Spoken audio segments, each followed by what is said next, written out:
Assalamualaikum Milanisti, bagaimana kabarnya? Semoga baik-baik aja ya.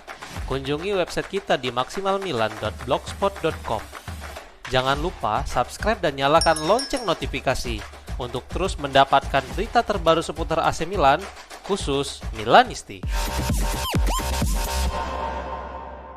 Kemungkinan akan ada perubahan besar setelah Italia gagal lolos ke Piala Dunia dan nama Massimiliano Allegri ikut dikaitkan menurut sebuah laporan. Carlo Pellegatti berbicara tentang kegagalan Italia untuk lolos ke Piala Dunia ketiga kalinya secara berturut-turut serta membahas masa depan dari Allegri. Berikut komentar sang jurnalis disampaikan melalui Milan News. Saya menulis bagian kedua dari laporan siang ini. Saya memutuskan untuk tidak menulis bagian pembuka setelah berharap dapat merayakan kualifikasi yang telah lama ditunggu-tunggu untuk Piala Dunia yang telah kami lewatkan selama 12 tahun. Sulit untuk membuat berita hari ini, sementara di TV kita hanya mendengar sorak-sorai dari para penggemar Bosnia. Rasanya sulit dipercaya, tetapi kita harus menunggu hingga tahun 2030 yang terasa begitu jauh. Peluang Ken itulah yang membuat kami gila. Kemudian salah satu kiper terbaik di dunia yang sudah menjadi protagonis menghadapi penendang penalti yang tangguh dan tak terkalahkan. Saya tidak tahu apa yang akan selanjutnya terjadi bagi bangku cadangan Azzurri. Beberapa bulan lalu mereka mengatakan kepada saya, hati-hati, mereka mungkin akan membajak Massimiliano Allegri jika kita tersingkir. Akankah itu terjadi? Dan jika iya, apa respon dari Max? Alasan untuk tidak tidur nyenyak di malam yang panjang dan menyedihkan ini. Ungkapnya. Galatasaray kembali datang untuk Yusuf Fofana yang sebelumnya gagal mereka rekrut menurut sebuah laporan. Calciomercato.com melaporkan bahwa Galatasaray kembali datang ke hadapan Diavolo dengan ambisi besar untuk menandatangani Fofana setelah sebelumnya gagal pada musim panas kemarin. Saat ini, jajaran direksi klub Turki itu seperti Wakil Presiden Abdullah Kavukcu dan perantara Giorgio Gardli telah tiba di Italia. Perwakilan Gala datang ke Milan untuk bernegosiasi secara langsung dengan sang pemain dan manajemen. Mantan pemain Monaco itu menjadi incaran pelatih Okan Buruk yang ingin memberinya peran utama di lini tengah mereka musim depan. Gala telah menawarkan kontrak selama 4 tahun untuk Fofana dengan gaji sebesar 5 juta euro bersih per tahun dalam upaya untuk membujuk sang gelandang berkhianat. Rombongan sang pemain telah terbuka untuk penawaran tersebut, tapi Fofana tampaknya tetap teguh untuk tidak meninggalkan Rossoneri. Milan sendiri dilaporkan meminta lebih dari 30 juta euro untuk gelandang Prancis itu dan mereka tidak mau menurunkan tuntutan tersebut. Hal ini tidak lepas dari perkembangan signifikan dari performa Fofana dan Massimiliano Allegri juga tidak ingin kehilangan sang gelandang.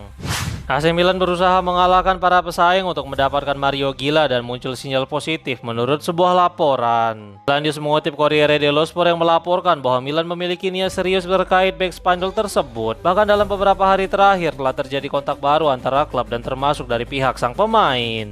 Rapat tinggi ingin mempercepat transfer tersebut karena diyakini persaingan untuk Gila akan sangat sengit dan ketat. Dengan Alessandro Bastoni yang berpotensi hijrah ke Barcelona, si ular jelas akan menjadi lawan yang tangguh untuk bursa transfer mantan bek Real Madrid itu. Militare berniat untuk menurunkan tuntutan harga jual Gila menjadi di bawah 20 juta euro, tetapi jelas hal ini tidak akan mudah dengan orang seperti Claudio Lotito. Namun pria Albania itu cukup lega setelah Massimiliano Allegri setuju untuk transfer Gila ke San Siro, sehingga pergerakannya akan menjadi lebih jelas dan mendapat dukungan dari sang manajer.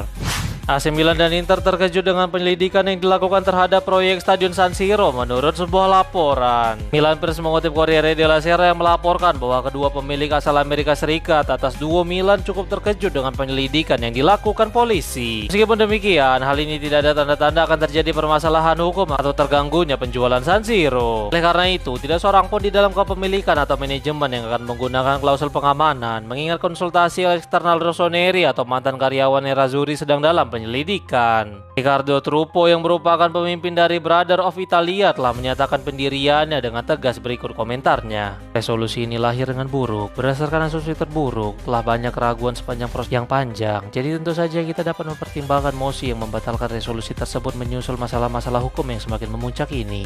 Saya pikir ini bisa menjadi cara terbaik untuk melindungi kepentingan warga dan juga kepentingan klub. Mari kita berharap setidaknya kali ini wali kota Salah tidak dapat menyatakan bahwa dia tidak tahu apa-apa tentang apa yang terjadi, tetapi mampu memberikan penjelasan spesifik dan terperinci mengenai apa yang dilakukan oleh anggota dewan atau bahkan manajemen terkait peristiwa tersebut. Ungkapnya.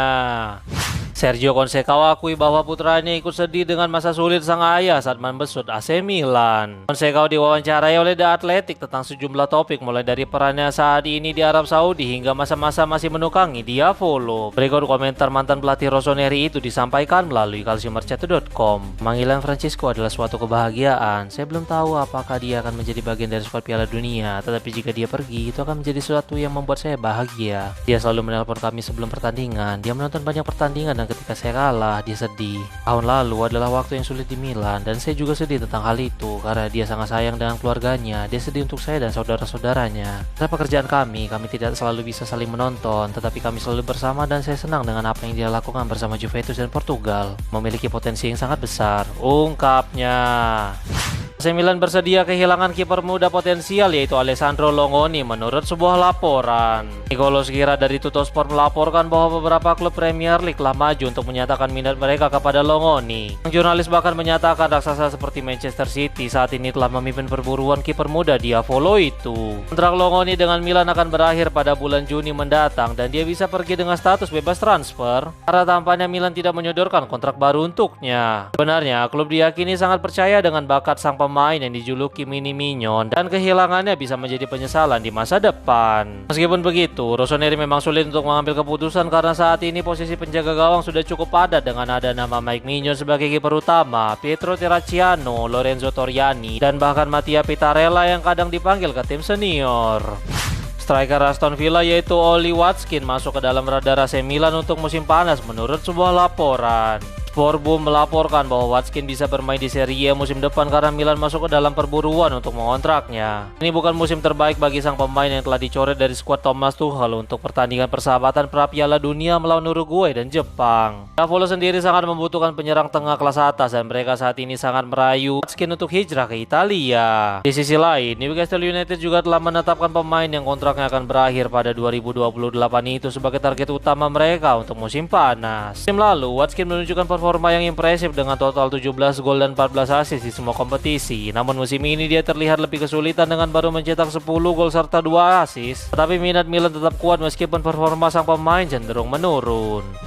AC Milan pantau pahlawan Bosnia yang membuat publik Italia patah hati setelah sekali lagi gagal ke Piala Dunia menurut sebuah laporan. Semua mata dunia tertuju pada Zenica kemarin, di mana Azzurri yang gagal lolos ke Piala Dunia untuk 3 edisi secara berturut-turut. Banyak tokoh besar yang hadir menyaksikan secara langsung seperti Menteri Olahraga Andrea Abodi hingga Presiden FIGC Gabriele Gravina, ditambah Luigi De Siervo, Ezio Simonelli, dan Beppe Marotta. All Milan melaporkan bahwa beberapa pencari bakat milik Diavolo juga hadir di Stadion Bolino, Polce. Mereka bertugas mengamati dengan cermat salah satu pemain yang paling menjanjikan dari timnas Barberes, yaitu Esmir Bajraktarevic. Pemain 20 tahun itu bermain selama 120 menit penuh dalam kemenangan Bosnia. Dia juga berperan penting dalam kualifikasi tim Balkan dengan mencetak gol pada penalti keempat dan yang terakhir dalam adu penalti tersebut. Setelah penampilan profesional pertamanya bersama NI Revolution di Amerika Serikat, dia langsung dibajak PSV pada Januari 2025 lalu dan bermain di sana hingga saat ini. Musim lalu dia mencetak 23 penampilan di Eredivisie dengan koleksi 2 gol dan 2 assist yang membuat Esmir akan siap untuk panggung besar seperti di Italia.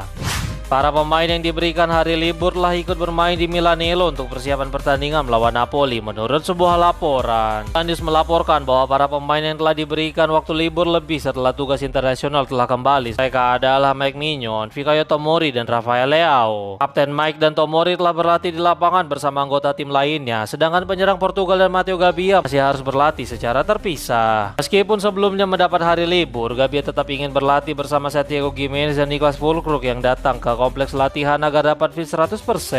Surat kabar itu juga melaporkan bahwa Giorgio Furlani dan Iglitari juga hadir untuk menonton sesi latihan tersebut. Akhir pekan ini adalah pertandingan besar yang sedang dipersiapkan Massimiliano Allegri, mengingat jika mereka mampu meraih poin penuh dari Napoli, maka mereka dapat terus membuntuti Inter serta menjauh dari Partenope. Oleh karena itu, bentrokan di Maradona Stadium akan menjadi sangat penting bagi ketiga tim teratas Serie A saat ini.